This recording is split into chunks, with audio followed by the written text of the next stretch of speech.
Hi hello welcome to post 360. నేను మీ మురళీ రాపల్లి. జగన్మోహన్ రెడ్డి గారు ఈరోజు రాప్తాడు మండలానికి రాప్తాడు గ్రామానికి వెళ్ళి అక్కడ ఉన్నటువంటి ప్రజలతో మమేకమై మాట్లాడుతూ అండ్ అదేవిధంగా చనిపోయినటువంటి వ్యక్తికి నివాళి అర్పించిన తర్వాత వాళ్ళ కుటుంబ సభ్యుల్ని పక్కన పెట్టుకొని జగన్మోహన్ రెడ్డి గారు మీడియాతో మాట్లాడటం జరిగింది.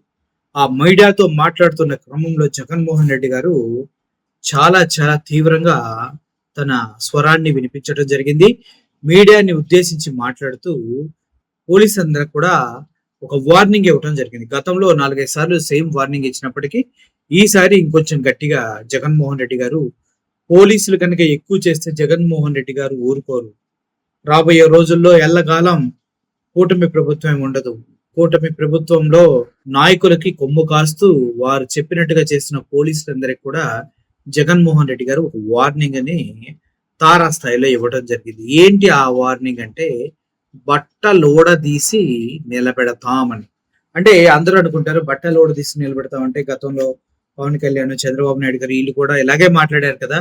బట్టలోడని తీసి నిలబెడతామంటే జగన్మోహన్ రెడ్డి గారు కూడా అలాగే మాట్లాడుతున్నారు కదా అని మీరు అంతా అనుకోవచ్చు. కానీ వాస్తవానికి ఇక్కడ జగన్మోహన్ రెడ్డి గారి ఉద్దేశం ఏంటంటే ఇలాగే పిచ్చి పనులు చేసుకుంటూ మీ తల మీద ఉన్నటువంటి 4 సింహాలకు కాకుండా మీరెళ్ళి కుక్కల్లాగా వేరే వాళ్ళ కోసం పనిచేస్తే రాజకీయ నాయకుల కోసం వారు అధికారం దిగిపోయిన తర్వాత మిమ్మల్ని వదిలేస్తారో అప్పుడు మిమ్మల్ని కోర్టు ముందు నించోపెట్టి మీరు చేసిన తప్పులకు మీ యూనిఫామ్ తీసి దోషులుగా నిరూపించి జైల్లో శిక్ష పడేలాగా చేస్తామంటే అది బట్టలోడ తీస్తామంటే. సో ఓవరాల్ గా జగన్మోహన్ రెడ్డి చాలా తీవ్ర స్థాయిలో ఈ వ్యాఖ్యలు చేయడం జరిగింది.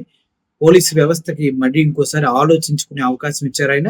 నిజం చెప్పాలంటే అక్రమ కేసులు, అక్రమ దాడులు, అక్రమ అరెస్టులు, అక్రమంగా నిర్బంధాలు ఇలా పోలీసులు చెయ్యందంటూ ఏదీ లేదు. ఈ 10 నెలలు కూటమి ప్రభుత్వం ఏది చెప్తే అది చేసుకుంటూ ముందుకు వెళ్ళిపోతుంది.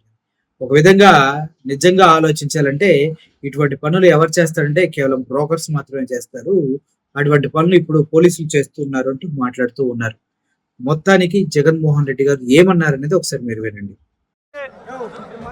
పోలీసులు ఎవరైతే చంద్రబాబు నాయుడు గారిని మెప్పు కోసం ఎవరైతే పోలీసులు చంద్రబాబు నాయుడు గారి మెప్పు కోసం ఎవరైతే వాళ్ళ టోపీ మీద ఉన్న సింహాలకు సెల్యూట్ చేయకుండా చంద్రబాబు నాయుడు గారికి వాచ్మెన్ల కింద పనిచేస్తా ఉన్న ఆ ప్రతి పోలీస్ అధికారికి చెప్తా ఉన్నా, ఎల్లకాలం చంద్రబాబు నాయుడు గారి పరిపాలన సాగదు.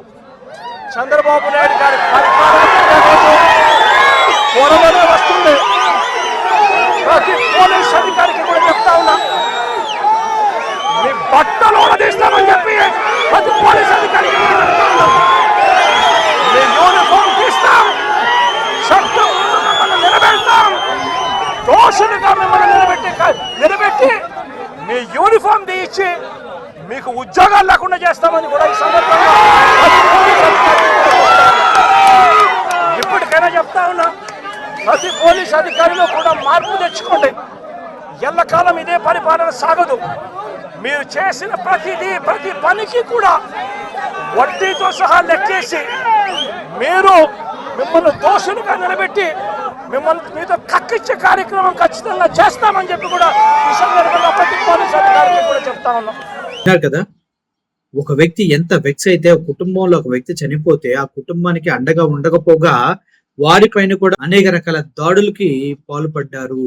అక్రమంగా ఎంపీపీ ఎలక్షన్స్ లో ఎంపీటీసీని జెడ్పీటీసీని అరెస్ట్ చేసి ఎక్కడో దాచేశారు. దానికి పరిటాల సునీత అండ్ పరిటాల శ్రీరామ్ కి సహకరిస్తూ అక్కడ ఉన్నటువంటి ప్రకాష్ రెడ్డి వాళ్ళ వైఎస్ఆర్సీపీ వాళ్ళందరినీ కూడా నిర్బంధించారంటూ వ్యాఖ్యలు రావటం, ఆ తర్వాత అదే గ్రామానికి చెందినటువంటి వ్యక్తిని దారుణంగా పరిటాల వర్గీయులు చంపేయటం, ఈ పరిణామాల మధ్య జగన్మోహన్ రెడ్డి గారు ఈ పర్యటన శ్రీకారం చుట్టడం జరిగింది.